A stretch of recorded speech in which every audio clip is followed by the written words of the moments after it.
Assalamualaikum warahmatullahi wabarakatuh. Halo, nama saya Muhlis Aditya. Saya dari Program Studi Pendidikan Bahasa Inggris 2019 Universitas Negeri Yogyakarta. Pada kesempatan kali ini, saya akan menyampaikan tentang salah satu tokoh pendidikan Indonesia, yaitu Hamka.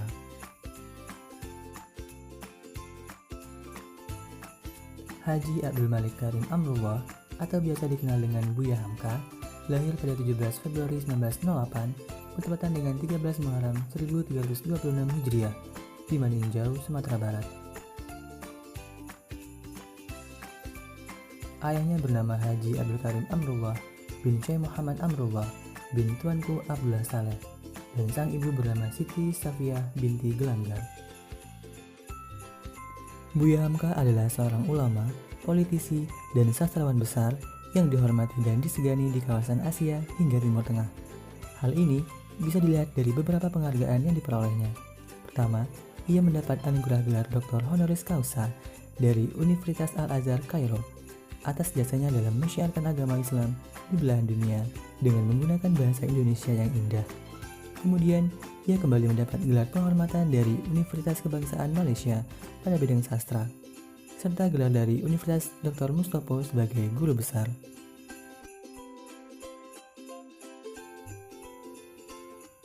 Buya Hamka pertama memulai karirnya pada tahun 1927 sebagai guru agama di Perkebunan Tebing Tinggi Medan dan guru agama di Padang Panjang, Sumatera Barat.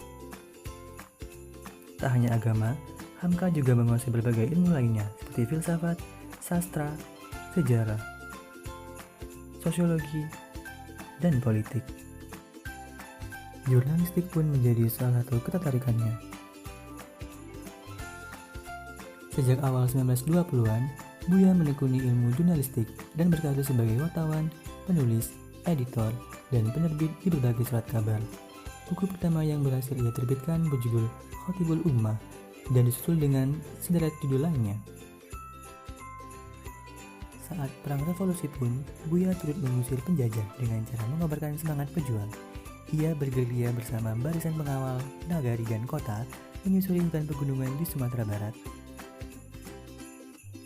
Buya mulai mendalami agama Islam dan bahasa Arab, serta menambah wawasan di surau dan masjid bersama sejumlah ulama terkemuka. Buya Hamka dalam memajukan pendidikan Islam di Indonesia patut dihargai, karena pemikirannya yang kemudian diwujudkan dengan membangun lembaga pendidikan Yayasan Pesantren Islam di Al-Azhar. Itulah lembaga pendidikan Islam yang dapat menyaingi pendidikan umum yang sudah dulu lebih ada. Ia adalah salah satu dari pemikir pendidikan yang mendorong pendidikan agama agar masuk dalam kurikulum sekolah.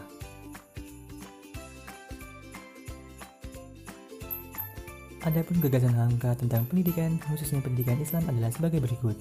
Pertama, perihal pengertian pendidikan Islam. Kemudian yang kedua, tujuan pendidikan Islam, materi pendidikan Islam, dan metode pendidikan Islam. Hamka membedakan pengertian pendidikan dan pengajaran. Menurutnya, pendidikan adalah serangkaian upaya yang dilakukan guru untuk membantu pembentukan watak, budi pekerti, akhlak, dan kepribadian murid. Sementara itu, pengajaran adalah upaya mengisi intelektual murid dengan sejumlah ilmu pengetahuan. Menurut Hamka, secara garis besar, ilmu pengetahuan dapat diklasifikasikan ke dalam dua jenis. Pertama, ilmu pengetahuan yang bersumber dari wahyu Allah, Al-Quran dan Al-Hadis yang bersifat mutlak. Yang kedua, ilmu pengetahuan yang bersumber dari akal manusia yang sifatnya relatif. Menurutnya, pendidikan yang baik ialah pendidikan yang selain berorientasi pada hal-hal bersifat materi, namun juga harus mengintegralkan potensi lahir dan batin. Buya Hamka wafat di Jakarta pada 24 Juli 1981 di usia yang ke-73 tahun. Pengabdian dan pengorbanan Buya Hamka dalam membangun kesadaran umat Islam mendapat apresiasi dari pemerintah berupa gelar Pahlawan Nasional pada tahun 2011. Berikut adalah beberapa kutipan yang bermakna yang dipersembahkan oleh Buya Hamka.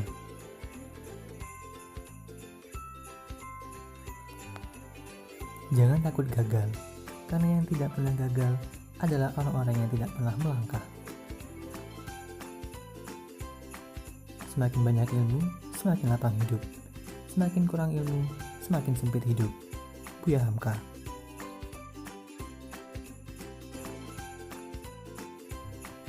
Cukup sekian yang dapat saya sampaikan.